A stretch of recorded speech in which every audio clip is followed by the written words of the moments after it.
الحمد لله رب العالمين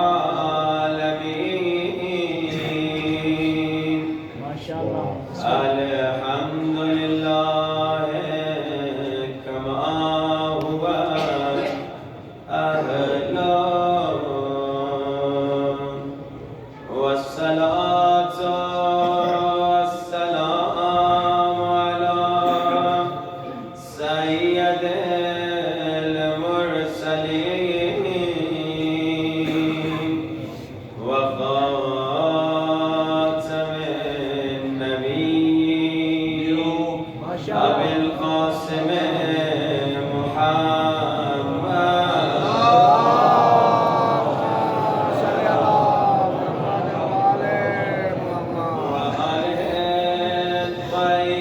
الطيبين الطاهرين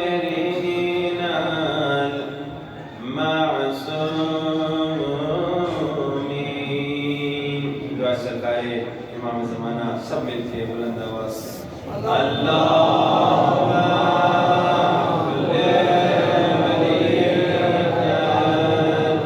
حجت ابن حسن صلواتک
قال الله تبارك وتعالى في كتابه المجيد بسم الله الرحمن الرحيم إنما يريد الله ليذهب عنكم الرجس أهل البيت ويطهركم تطهيرا. بلند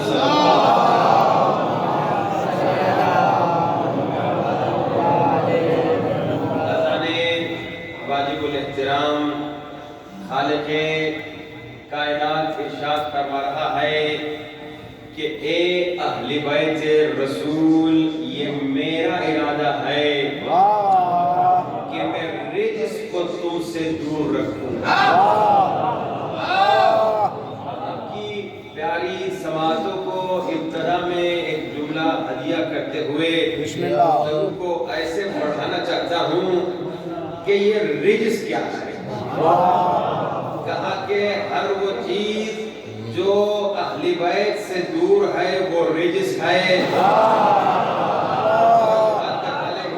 کہا کہ اے اہل بیت رسول ہم نے ارادہ کیا میں نے ارادہ کیا کہ رجس کو آپ کے قریب آنے نہ دوں رجس کو آپ سے دور رکھوں. اب یہ رجس کیا ہے تو عزیزان محترم پوری تاریخ اٹھا کے دیکھ لیجئے جو جو اہل بیت سے دور ہے وہ رجس ہے.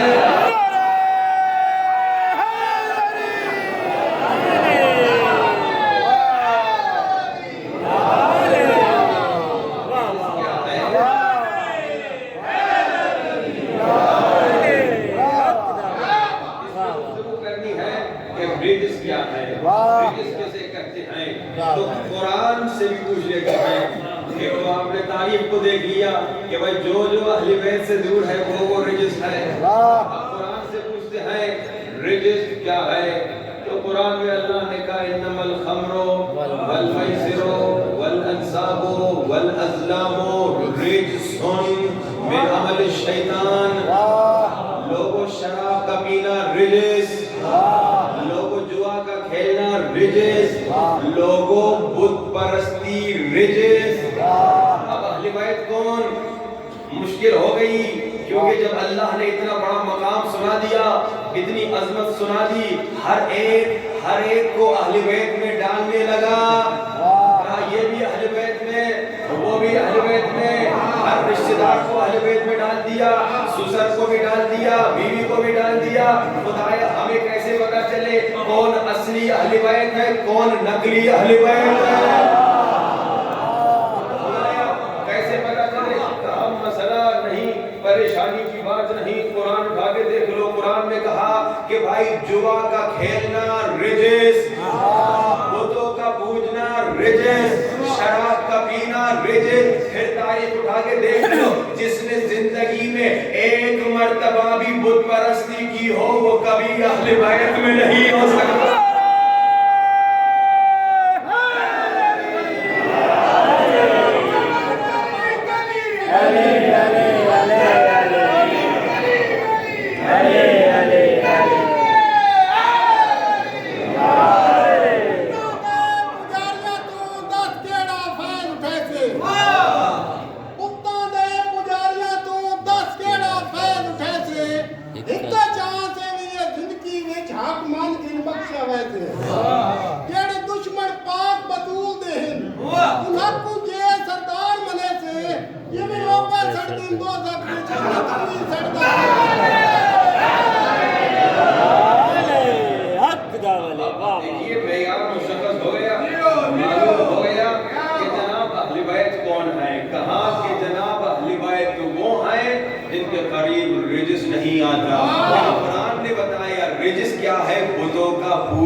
ہم تو شیعہ ہیں، ہم تو جب بھی مولا کا نام لیتے ہیں کہتے ہیں علیہ السلام، میرے آقا علی، میری جان علی، میرا مولا علی۔ ہم تو پیار اور محبت سے مولا کا نام لیتے ہیں، لیکن ہمارے جو بھائی ہیں نا تو وہ بھی جب مولا کا نام لیتے ہیں نا تو رضی اللہ آج کل کہنا شروع کر دیا ہے انہوں نے، لیکن اصل میں ان کے علماء اور اکابرین جب بھی مولا علی کا نام لیتے ہیں تو کہتے ہیں کرم اللہ تعالی۔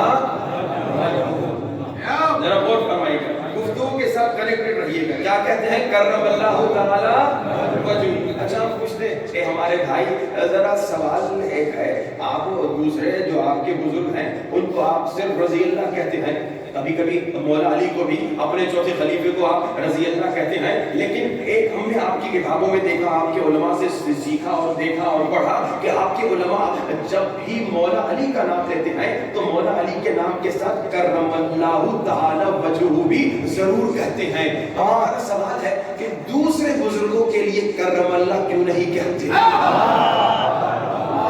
دوسرے بزرگ ہیں ان کو صرف رضی اللہ کہتے ہیں، کوئی ہمارا اہل سنت کا بھائی دوسرے اپنے بزرگوں کو کرم اللہ تعالی وجہہ نہیں کہتا، صرف مولا علی کو کرم اللہ تعالی وجہہ کہتا ہے۔ تو ہم پوچھتے ہیں کہ بھائی یہ کرم اللہ تعالی وجہہ کا مطلب کیا ہے؟ آپ کس کو کہہ سکتے ہیں؟ علی کو کیوں کہتے ہیں؟ تو ہمارے اہل سنت کے بھائی کہتے ہیں کہ بھائی جس نے بت کو سجدہ کبھی نہ کبھی زندگی میں کیا تھا اس کو رضی اللہ تعالی کہہ سکتے ہیں، اور کرم اللہ صرف اسے کہہ سکتے ہیں جس نے کبھی زندگی میں بت کو سجدہ نہ کیا ہو۔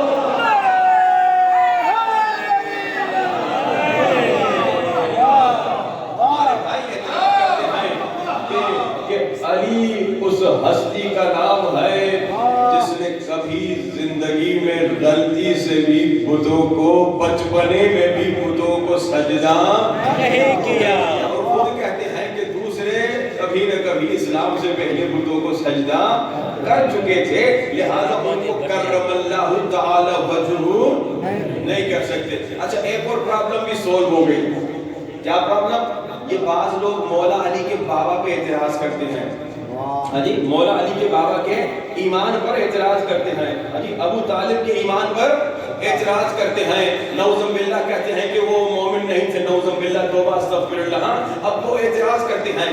اب ایک تو یہ بات نہیں کہتا چلو کہ جب کوئی نا ابو طالب کے ایمان پہ گفتگو کرے، اعتراض کرے تو آپ کو یقیناً غصہ تو آئے گا، جلال تو آئے گا، غضب میں تو آئیں گے، لیکن پریشان مت ہوئیے گا، انہیں یہ بات کھولنے دو، علی کے بابا کے ایمان کی گفتگو انہیں چھیڑنے دو، تو ہم بھی کہیں گے بھائی جب باپ پہ تحقیق شروع ہو رہی ہے تو علی کے باپ پہ جتنی تحقیق کرنی ہے کر لو، دوسروں کے باپوں پر بھی تحقیق کرنے کی ہمیں اجازت دینا۔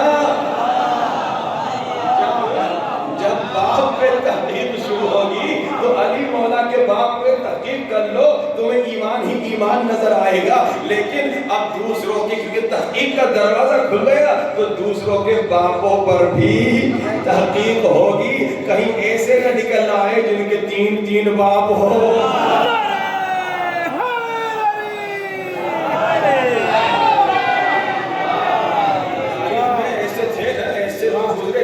کہ جناب کئی لوگ کہتے تھے میرا بیٹا ہے میرا بیٹا ہے میرا بیٹا ہے، اسے خود پتا نہیں تھا کہ کس کا بیٹا ہے۔ تم طالب پہ اعتراض کر رہے ہو، لیکن ذرا سنو، تم کہتے ہو علی کرم اللہ تعالی وجہہ اس لیے کہ علی نے کبھی کسی بت کو بچپنے میں بھی غلطی سے بھی سجدہ نہیں کیا۔ اچھا، غلطی سے بھی بچپنے میں بھی سجدہ نہیں کیا۔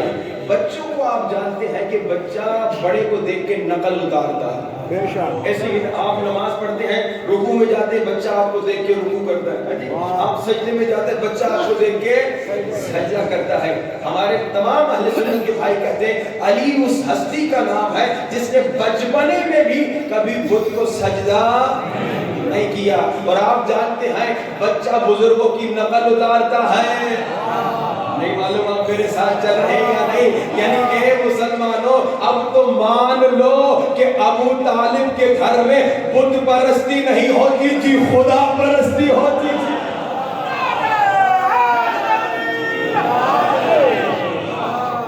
اگر بت پرستی ہوتی تو بچہ نقل اتارتا ہے بڑوں کی۔ مان لو کہ ابو طالب کے گھر میں بت پرستی نہیں بلکہ خدا پرستی ہوتی تھی۔ اب گفتگو کو آگے لے جاتے ہوئے آگے بڑھتے ہیں کہ کہا کہ دیکھو اے اہل بیت رسول، وہ تو معلوم ہو گیا نا کون اہل بیت ہے، جن کے قریب رجس نہیں آ سکتا، رجس کا معلوم ہو گیا، شراب کا پینا رجس، جوا کا کھیلنا رجس، بتوں کا پوجنا رجس۔ جناب جس نے زندگی میں کبھی شراب پی ہو، کبھی جوا کھیلی ہو، کبھی بت پرستی کی ہو، وہ کبھی اہل بیت میں شامل نہیں ہو سکتا۔ اچھا اب آگے بڑھتے ہیں، جب کیونکہ آپ جانتے ہیں نا کہ رسول کے زمانے میں بھی اور آج بھی ایسے لوگ ہیں جن کا ہاضمہ خراب ہے، وہ اہل بیت کے فضائل سنتے ہیں تو ان کو مروڑ پڑ جاتے ہیں، ان کا ہاضمہ نہیں ہوتا، ان سے یہ بات ہضم نہیں ہوتی۔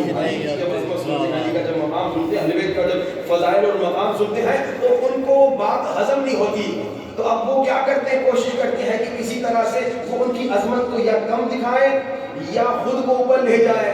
بھائی اللہ کے رسول نے کہا انا مدینۃ العلم وعلی بابها، میں علم کا شہر، علی اس کا دروازہ۔ تو اتنی عظمت کیا کریں، علی کو نیچے لائیں، علی کو تو نیچے لا نہیں سکتے، تو کہا پھر ایسے کرتے ہیں کہ شہر کی کھڑکیاں بنا دیتے ہیں، شہر کی دیواریں بنا دیتے ہیں۔ کہا اگر علی دروازہ ہے تو فلاں کھڑکی ہے، فلاں چھت ہے، فلاں دیوار ہے۔ اب یہاں پر بھی کہا کہ بھائی اہل بیت پاک ہیں، طاہر ہیں، مان لیا، انکار تو نہیں کر سکتے، قرآن کی آیت ہے، کہا مان لیا اہل بیت طاہر ہیں، لیکن یہ کوئی کمال تھوڑی ہے، کوئی کیا مطلب، کہا یہ کوئی بڑی بات تھوڑی ہے۔ بھائی اسلام کا قانون یہ ہے کہ انسان جب کلمہ پڑھتا ہے وہ پاک ہو جاتا ہے۔ اب یہ شیطنت ہے، یہ دھوکہ دے رہے ہیں، کیا کہتے ہیں کہ بھائی ٹھیک ہے جی اہل بیت پاک ہے، تو بھائی تم نے کلمہ پڑھ لیا تم بھی پاک ہو گئے، ہمیں لا الہ الا اللہ کہا تم نے، محمد رسول اللہ تم نے کہا تم پاک ہو گئے، کہا اہل بیت بھی پاک، کلمہ پڑھنے والا بھی پاک، تو اس میں کون سی کمال کی بات ہے؟ ہم جواب میں کہتے ہیں دیکھو دھوکہ نہ دو، کیونکہ جو تمہاری طہارت ہے نا اور جو اہل بیت کی طہارت ہے نا اس میں زمین اور آسمان کا فرق ہے۔ تمہاری طہارت کیا ہے، اولہ نطفہ آخرہ جیفہ، تمہاری طہارت دو نجاستوں کے درمیان ہے، مگر اہل بیت کی طہارت کیا ہے، اہل بیت کی طہارت یہ ہے کہ ان کا روح بھی پاک ہے، ان کا نفس بھی پاک ہے، ان کا جسم بھی پاک ہے، اور دلیل کیا ہے، دلیل یہ ہے ان کا روح پاک ہے، دلیل یہ ہے کہ اللہ کے رسول نے مسجد میں کھلنے والے سارے دروازے بند کر دیے مگر علی کا دروازہ۔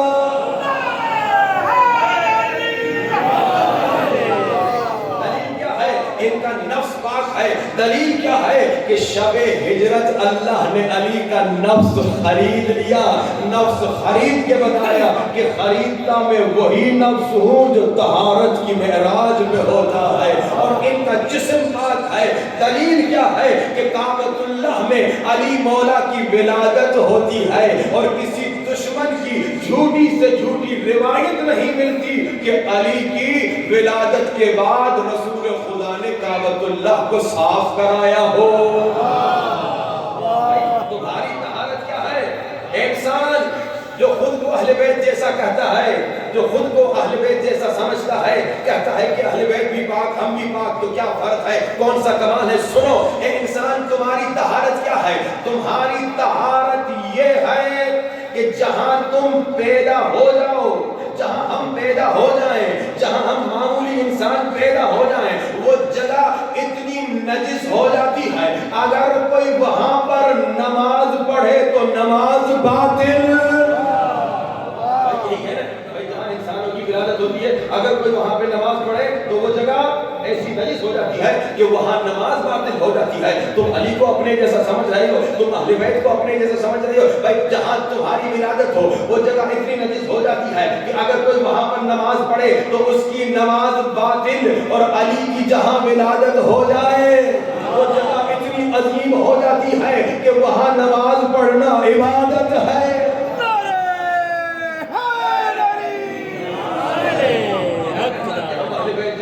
وہ بھی پاک تو ہم بھی پاک۔ ذرا دیکھو تم میں اور اہل بیت میں بڑا فرق ہے۔ تمہاری جہاں ولادت ہو وہ نجس ہو جائے، جہاں علی کی ولادت ہو، جہاں اہل بیت کی ولادت ہو وہ جگہ پاک ہو جائے۔ اور آگے بڑھیے، تمہارا بچہ جب بچہ ہوتا ہے 1 مہینے کا 1 ہفتے کا، وہ بات نہیں کر سکتا، گفتگو نہیں کر سکتا، مگر اہل بیت کے بچے کتنے عظیم ہیں۔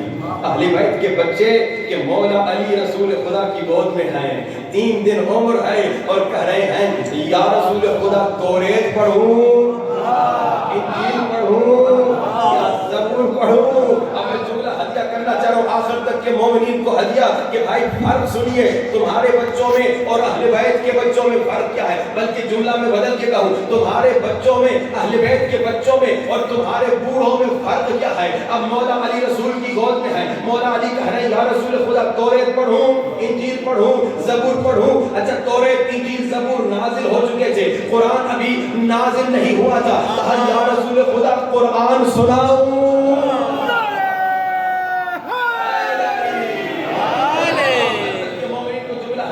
بھائی فرق سنو، تم اور اہل بیت میں بڑا فرق ہے۔ اہل بیت کے بچوں کا کمال کیا ہے اور تمہارے بوڑھوں کا حال کیا ہے کہ بھائی اہل بیت کا بچہ وہ ہے جو پیدا ہوتے ہی حافظ قرآن ہوتا ہے، تمہارے بوڑھے وہ ہیں جنہیں سورہ بقرہ یاد نہیں ہوتی۔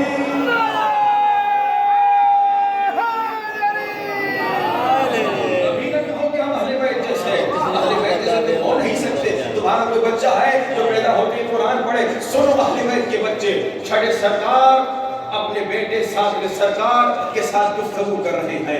امام موسیٰ کاظم کتنے سال کے چھوٹے سے بچے گہوارے میں ہیں، 1-2 مہینہ عمر ہے، امام کا شاگرد آتا ہے، چھٹے سرکار کا شاگرد آتا ہے، دیکھتا ہے کہتا ہے میں نے دیکھا کہ امام صادق اپنے ننھے بچے گہوارے والے بچے سے باتیں کر رہے ہیں۔ اور کیسی باتیں؟ ہر باپ اپنے بچے سے بات کرتا ہے، بیٹا تو کتنا حسین ہے، تو کتنا خوبصورت ہے، تو کتنا میرا محبوب ہے، لیکن یہ باپ دوسری باتیں کر رہے ہیں، علمی گفتگو کر رہے ہیں گہوارے والے بچے سے، علمی گفتگو کر رہے ہیں گہوارے والے بچے سے۔ اب امام صادق کا شاگرد تو تھا لیکن معرفت کی کمی تھی، آگے بڑھتا ہے، مسکرا کے کہتا ہے مولا بچے سے پیار کی باتیں تو ہر باپ کرتا ہے لیکن بچے سے علمی گفتگو آپ کر رہے ہیں، یہ باتیں تو میں آپ کا شاگرد بھی نہیں سمجھ رہا، یہ تو بچہ ہے۔ امام جلال میں آگے کہتے ہیں اے میرے شاگرد انہیں بچہ نہ کہو، یہ تمہارا امام ہے۔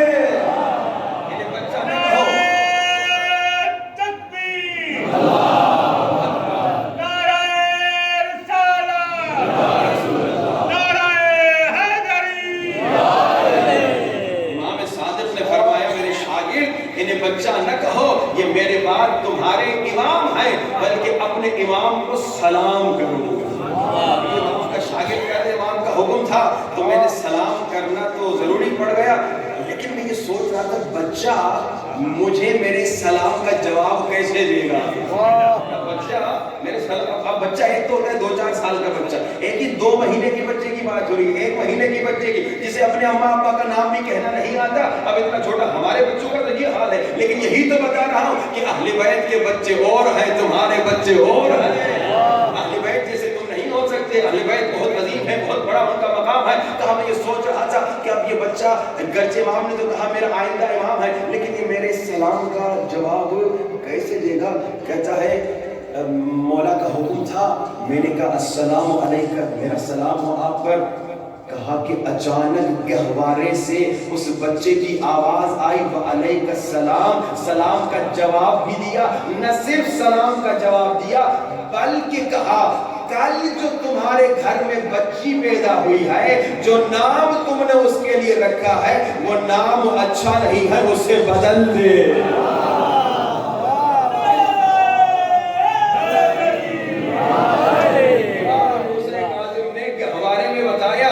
جیسے عیسیٰ اپنی ماں کی گود میں کہہ رہا ہے میں اللہ کا نبی ہوں، مولا بابا کی گود میں کہہ رہے ہیں کہ میں تمہارا امام ہوں، اور تمہیں حکم دے رہا ہوں کہ اپنی بیٹی کا نام جو غلط رکھا ہے بدل لے.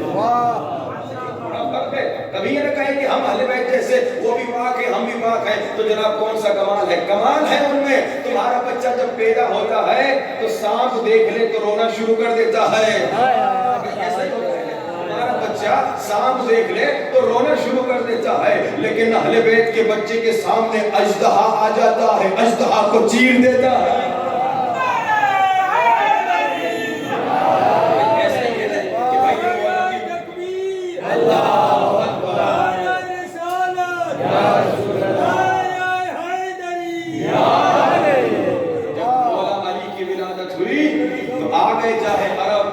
ابو طالب کے پاس کہا ابو طالب ہمارے یہاں رسم ہے جب بچہ آتا ہے تو اژدہا کے سامنے بچے کو لاتے ہیں، اژدہا سونگتا ہے. اب بچہ تو سانپ دیکھ کے ڈر جائے، آدھی سانپ دیکھ کے رونا شروع ہو جائے، لیکن اژدہا اتنا بڑا آتا ہے مولا علی کے سامنے، مولا علی اژدہا کو چیر دیتے ہیں، پچھاڑ دیتے ہیں. عرب پریشان. ابو طالب مسئلہ ہو گیا، ابو طالب پرابلم ہو گئی. بھائی کیا پرابلم؟ ابو طالب یہ اژدہا کوئی معمولی اژدہا نہیں تھا، ابو طالب یہ اژدہا معیار طہارت تھا. ابو طالب یہ اژدہا بتاتا تھا کہ جو بچہ پیدا ہوا وہ حلالی ہے یا حرامی ہے، طیب الولادہ ہے یا خبیث الولادہ ہے. آپ کے بچے نے اس اژدہا کو، معیار طہارت کو پھاڑ دیا، ختم کر دیا، تباہ کر دیا. اب آج کے بعد ہمیں کیسے پتا چلے کون طیب الولادہ کون خبیث الولادہ؟ ابو طالب نے مسکرا کر کہا اگر آج تک معیار طہارت اژدہا تھا تو آج کے بعد معیار طہارت بدل گیا. آج کے بعد معیار طہارت ذات علی ابن ابی طالب ہے. جس کے دل میں علی کی محبت ہے وہ طیب الولادہ، اور جس کے دل میں بغض علی ہے وہ خبیث الولادہ.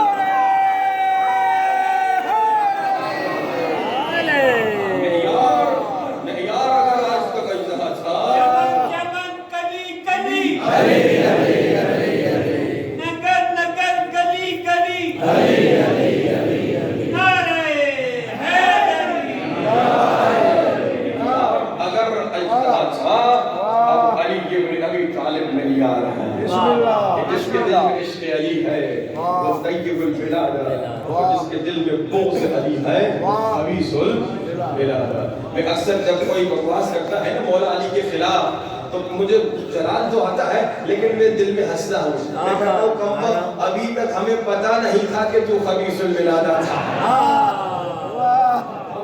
ہمیں معلوم نہیں تھا کہ کیا مسئلہ پیچھے ہو چکا تھا، لیکن جب تم نے علی کے خلاف بکواس کیا اب ہمیں بھی پتا چل گیا کہ تو خبیث الولادہ. علی کے عاشقوں، عشق علی میں جس انداز سے تم جمع ہوتے ہو یہ بہت بڑی نعمت ہے، یہ بہت بڑی عطا ہے، یہ بہت بڑا کرم ہے خالق کائنات کا کہ یہاں پر ذکر علی سننے کے لیے تم جمع ہوتے ہو.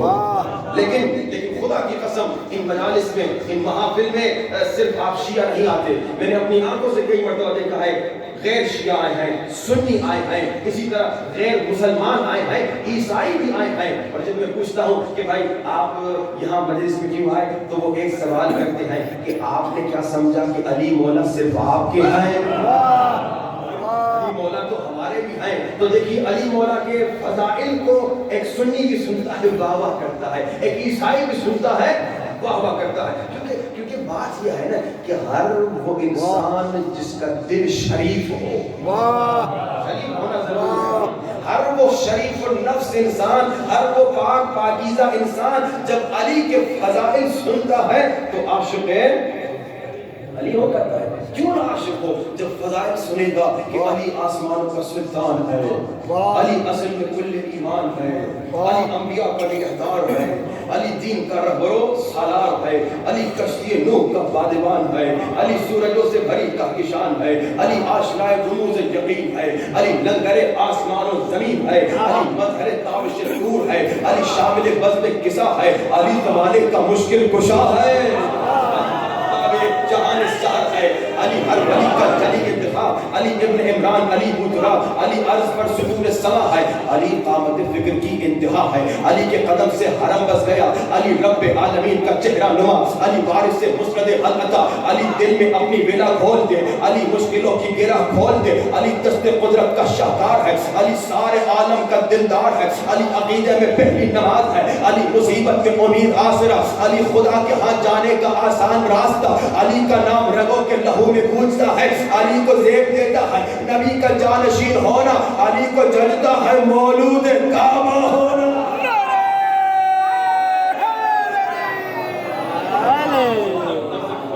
علی کے فضائل اس انداز سے سنے گا, سنی ہو عیسائی ہو, وہ عاشق علی ہو جائے گا, دیوانہ علی ہو جائے گا. لیکن میں ایک جملہ کرتا ہوں, دیکھیے آپ نہ سنی ہے نہ عیسائی, آپ ہیں شیعہ علی. علی کا شیعہ کیسا ہوتا ہے؟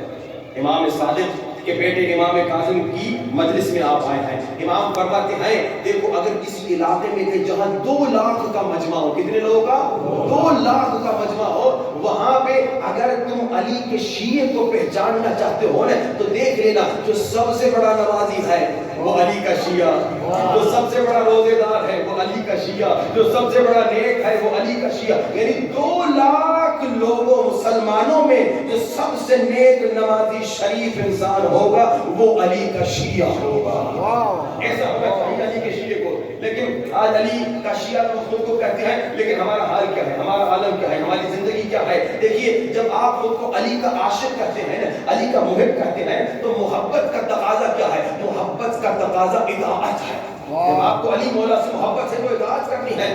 ایک تقاضا یہ ہے, دوسرا تقاضا یہ بتاتا چلوں, اس سے ہمارے بھائی کہتے ہیں ہم محب علی ہیں, میں ان کو یہ جملہ کہتا ہوں, محبت کا ایک تقاضا کیا ہے کہ جب تمہیں علی سے محبت ہے تو محبت کا تقاضا یہ ہے کہ علی کے دشمن سے دشمنی ہونی چاہیے. محبت کا سچی محبت, اصلی محبت یہ ہے کہ اگر علی سے محبت ہے تو علی کے دشمن سے دشمنی ہونی چاہیے. یہ محبت کا تقاضا ہے. اسی طرح محبت کا تقاضا اطاعت ہے کہ اگر تم محب علی ہو تو اطاعت علی ہونی چاہیے. ہماری زندگی میں اطاعت علی کتنی ہے؟ آج ہم علی کی مرضی پہ چلتے ہیں یا کسی اور کی مرضی پہ؟ ہم کبھی ٹی وی کی مرضی پہ چلتے ہیں, کبھی بیوی کی مرضی پہ چلتے ہیں, کبھی کسی ڈرامے کی مرضی پہ چلتے ہیں, کبھی حکومت کی مرضی پہ چلتے ہیں. کتنے مومن ہیں شیعہ جو علی کی مرضی پہ 100% چلے؟ سلمان فارسی کیسے بنا؟ کیونکہ سلمان فارسی کی اپنی کوئی مرضی نہیں تھی, سلمان فارسی کی مرضی وہی تھی جو علی کی مرضی تھی. آج ہماری یہی مرضی. سلمان کی علی کی مرضی کیسی؟ راوی کہتا ہے میں نے 2 لوگوں کو چلتا دیکھا لیکن قدم کا نشان ایک تھا. کہا میں نے جو غور کیا میں نے کیا دیکھا, جہاں علی قدم رکھ رہے ہیں اسی جگہ پہ سلمان قدم رکھ رہے ہیں. یہ ہے محبت, یہ ہے اطاعت, یہ ہے حقیقت میں محبت. کہ اللہ کے رسول کے بعد میرے مولا علی کے سامنے ایک کھانا لایا گیا. مولا علی نے کہا میں یہ کھانا نہیں کھاؤں گا. مولا کیا حرام ہے؟ نہیں. مولا کیا اس میں کوئی مسئلہ ہے؟ نہیں. مولا کیوں نہیں کھا رہے؟ مولا نے کہا میں نے اپنے محبوب, اپنے معشوق نبی کو کبھی یہ کھانا کھاتے نہیں دیکھا. یہ محبت کا تقاضا ہے, یہ محبت کا تقاضا ہے کہ محبوب اس طرح سے معشوق اپنے محبوب اور معشوق کے ساتھ اس انداز سے عشق کا مظاہرہ کرتا ہے. ایک دوسرا کمال کا واقعہ ہے. ایک نوکر تھا, اس کا مالک ایک مرتبہ کریلا بناتا ہے. کریلا آپ کو پتا ہے ذرا اس کا ٹیسٹ عجیب ہوتا ہے. تو جناب پہلے دن مالک نے کہا اس کا ٹیسٹ اچھا نہیں ہے, مزیدار نہیں ہے. تو نوکر نے کہا ٹیسٹ مزیدار نہیں ہے. دوسرے دن مالک نے کریلا بنایا اور مالک نے کہا بڑا مزیدار ہے. تو نوکر نے کہا بڑا مزیدار ہے.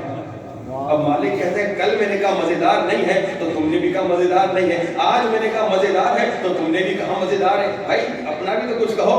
نوکر نے کہا مالک صاحب میں کریلے کا نوکر نہیں, میں آپ کا نوکر ہوں.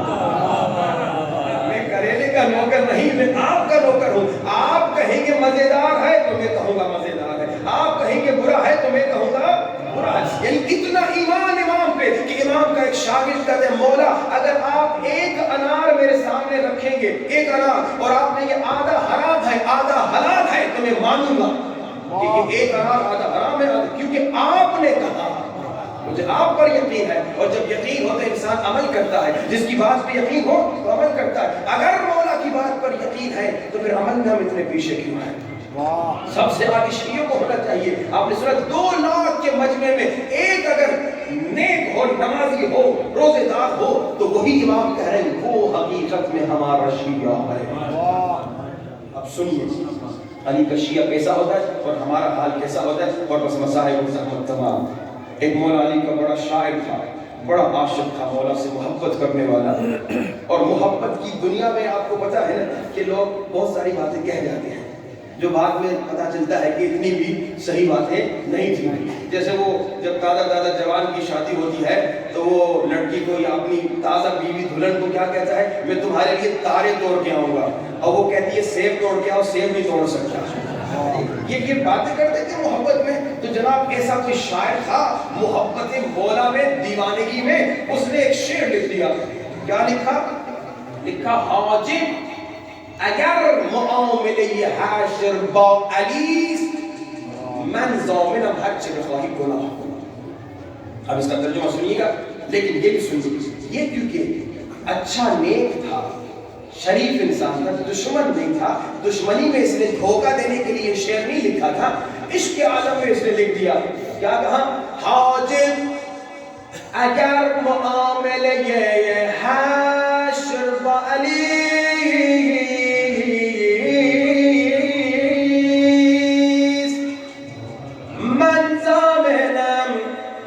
چه بخواهی گناه کن. استغفر اللہ. کیا کہا اس نے کہا حاجب اگر شافع محشر علی ہے, کہتا ہے میں ضامن ہوں, میں گارنٹی دیتا ہوں جتنا جی چاہے گناہ کرو. استغفر اللہ. اس شاعر کا جملہ کوٹ کر رہا ہوں, بعد میں کلپ بنا کے نہ کہیے گا مولوی صاحب نے کہا. جی کیونکہ شریف تھا تو خواب میں مولا علی آئے. خواب میں مولا علی آئے. مولا علی نے کہا تو کیونکہ نیک ہے, کیونککہ اچھا ہے, میں تیرے شہر کی اصلاح کرنے آیا ہوں. تم نے کیا کہا؟ حاجب اگر معاملہ حاشر با علیست. غلط کہا. کیا کہا اس نے؟ حاجب اگر شافع محشر علی ہے. مولانا کا غلط کہا تم نے. اگر مگر نہ کہو حاجب یقین, حاجب یقیناً شافع محشر علی ہے.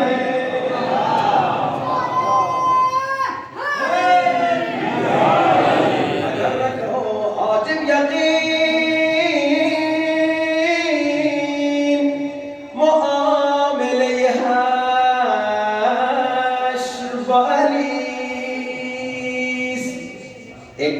مصرے کی اصلاح ہوئی.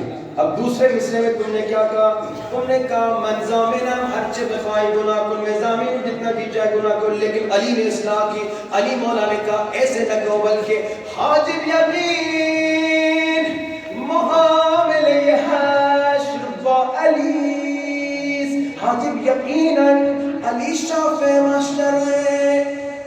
حاجب لہذا شرم از رخ علی کن, کمتر گناه کن.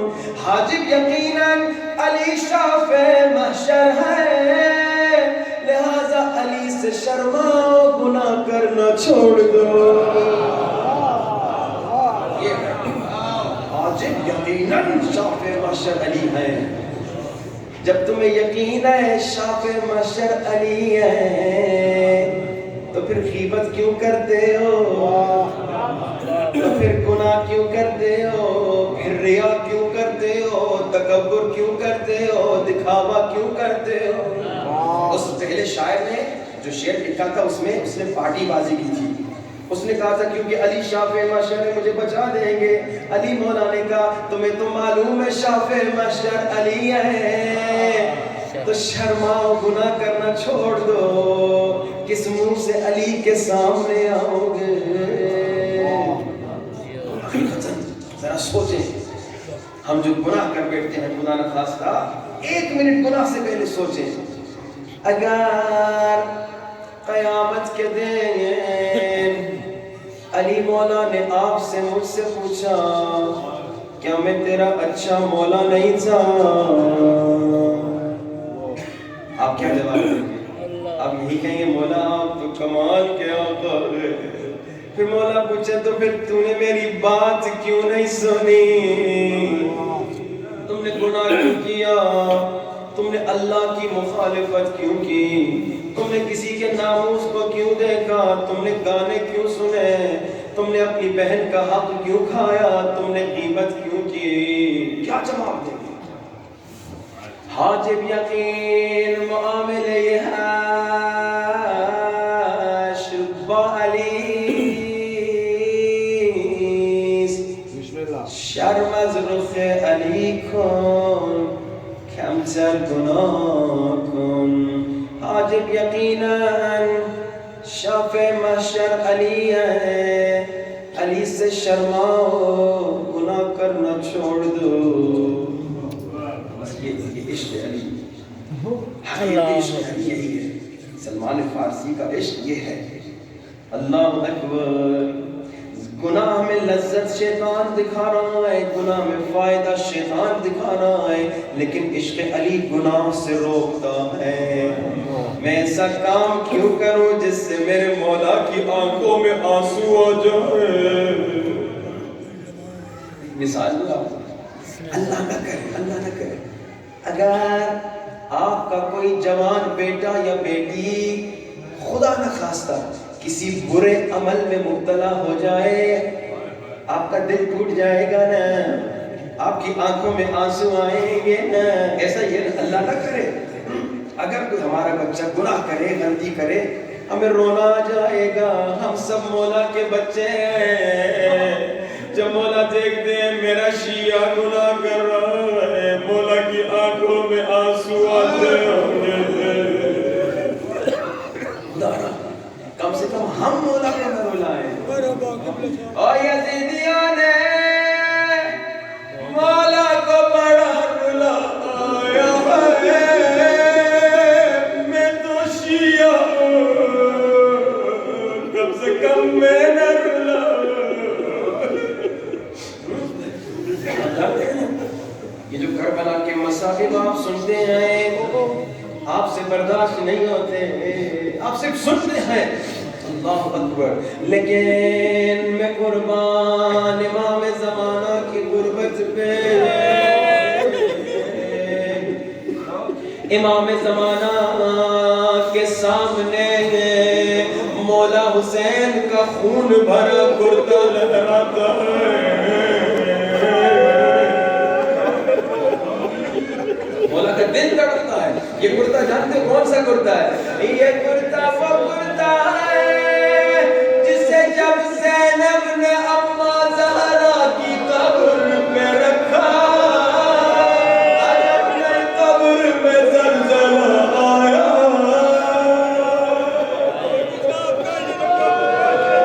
وہ کرتا امام زمانہ ہر روز دیکھتے ہیں، رو کے کہتے ہیں میرے اللہ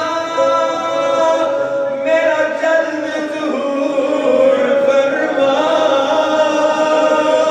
عجب نہیں آواز آتی ہوگی مہدی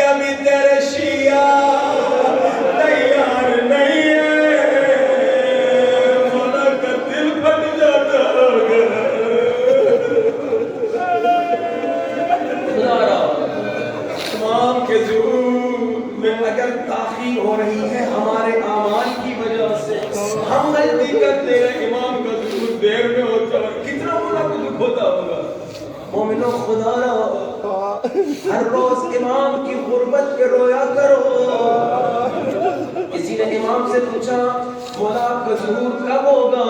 امام نے سوال پوچھا، امام نے فرمایا میرے سوال کا پہلے جواب دو، میں تیرے سوال کا جواب دیتا ہوں۔ کیا پوچھا؟ آپ کا ظہور کب ہوگا؟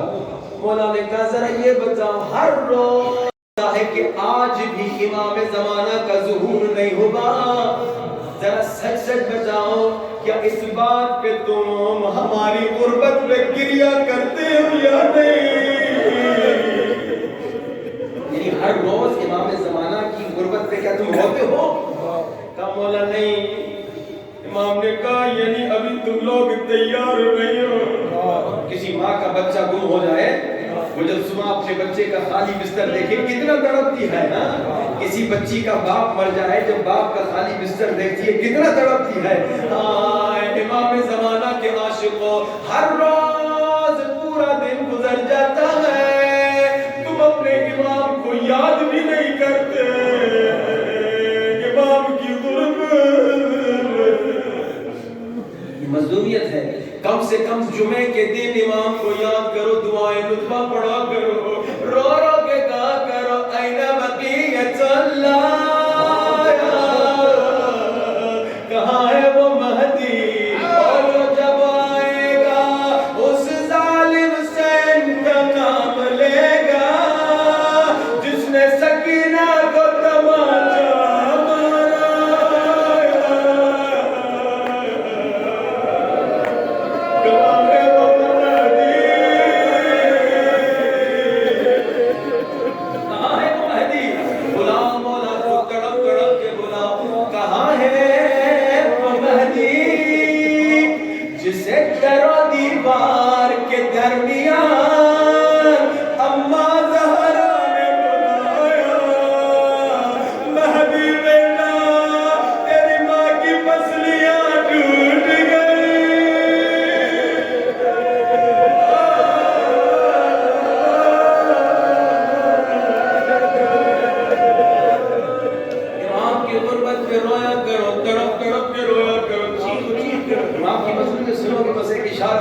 تماچا امام کی مظلومیت سنو۔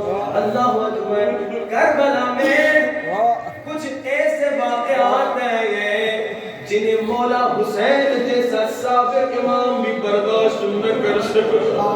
میں سے ایک کی طرف اشارہ، کربلا میں علی اکبر کی شہادت وہ شہادت ہے جس کے بعد حسین بوڑھے ہو گئے۔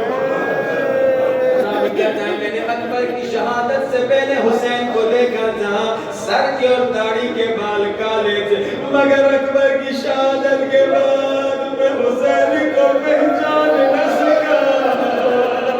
ہائے حسین بوڑھے ہو گئے۔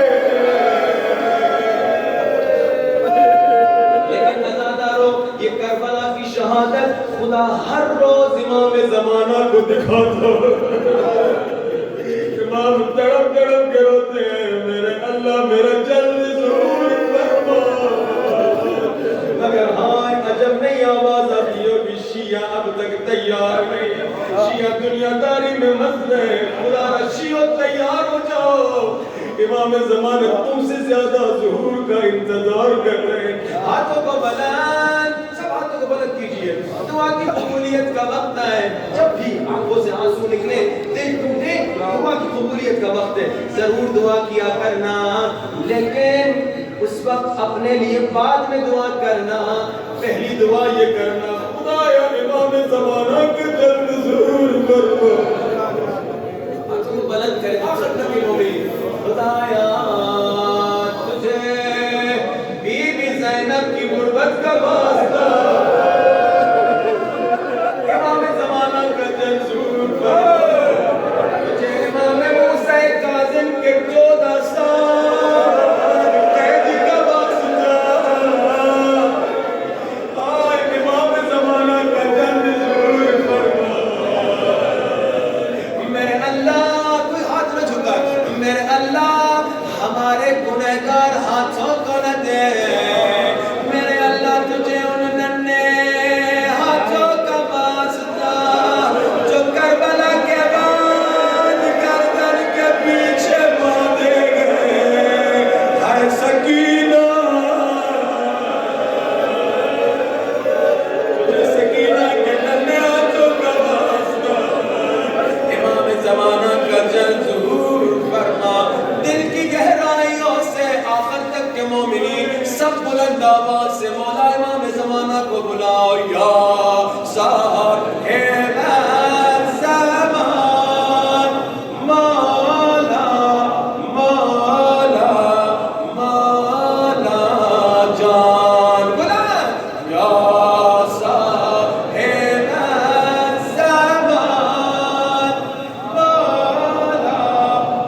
دن آئے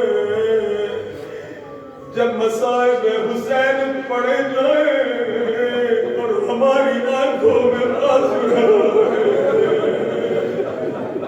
خدا مرتے دم تک غم حسین میں رونے کی اجازت نصیب فرمائے خدایا اس سال تمام مومنین کو کربلا کی زیارت نصیب فرما ہر سال کربلا کاظمین نجف صابرہ مشہد جنت البقیع کی زیارت نصیب فرما جو بیمار ہے اسے شفا نصیب فرما جو بے اولاد ہے اسے اولاد نصیب فرما خدایا ہر روز امام کی غربت پہ رونے کی اجازت نصیب فرما خدایا ہر روز امام کی غربت پہ رونے کی توفیق نصیب فرما اپنے مرحومین کے لیے بانیان مجلس کے مرحومین کے لیے ہمارے مرحومین کے لیے ایک مرتبہ سورۃ الفاتحہ